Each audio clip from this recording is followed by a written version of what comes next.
there. This is Dr. Mausa Hoja Kushmiya from Heal and Thrive Psychotherapy and Coaching. I am a clinical social worker with a PhD in clinical social work, and I specialize in trauma and early childhood experiences. I have over 17 years of practice in the field, and I work with people who basically have been through many walks of life. I have known people who have had severe trauma experiences versus people who have that less than optimal upbringing.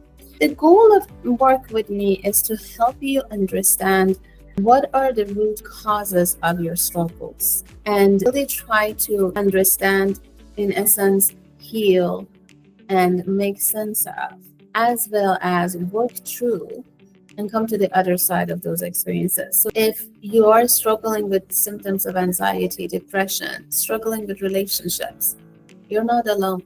We are here for you.